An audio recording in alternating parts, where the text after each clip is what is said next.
7 to 9 months, I was passing blood, throwing up blood, and doctors couldn't determine exactly what was going on. My mom's sister's daughter died the exact same way. 2 doors down, there was another kid died that way.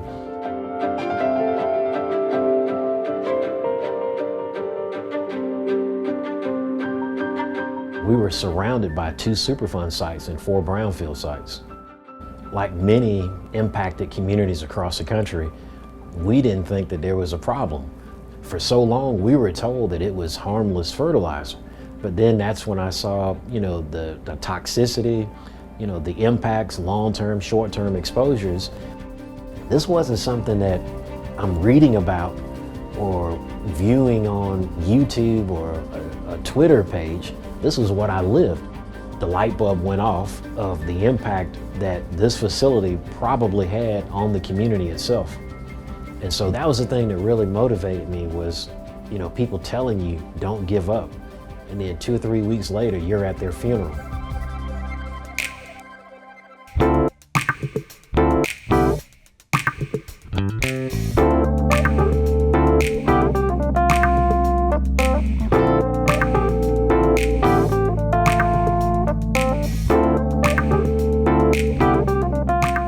We went before council, and when council and the mayor came out, it was like, oh my God, what's going on? What's on the agenda? That many black folks in the hallway.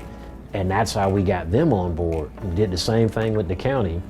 And people began to see those victories of just showing up in that mass. And that's how the ball got rolling. Exactly 4 weeks ago today, I signed the Inflation Reduction Act into law. This law the American people won and special interests lost. We're going to fight the environmental justice and create clean energy jobs and apprenticeships in frontline, fence line communities that have been smothered by the legacy pollution.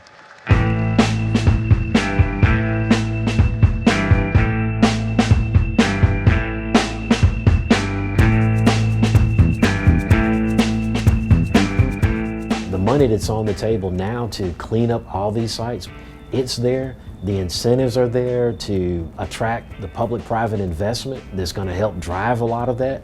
There's a lot of technical support. There's the resources. We saw President Biden putting the money to the commitment of environmental and climate justice. What I've been able to see working with the platform, the Equitable and Just National Climate Platform, is made up of environmental justice leaders and national environmental organizations, was instrumental in driving a lot of the decisions in the Inflation Reduction Act. So with the $60 billion and $66 billion in the Inflation Reduction Act and the infrastructure package, that's something now that local governments are going to be able to apply directly with communities to remove these sites and put some productive green industry back in play. I created the Regenesis Institute to kind of help as a peer-to-peer process. And we picked a couple of communities that we're actually working with now to replicate and scale up what we did in Spartanburg. One person can make the difference. Don't look for other leaders. You are the leader within your community. You know what the problems are.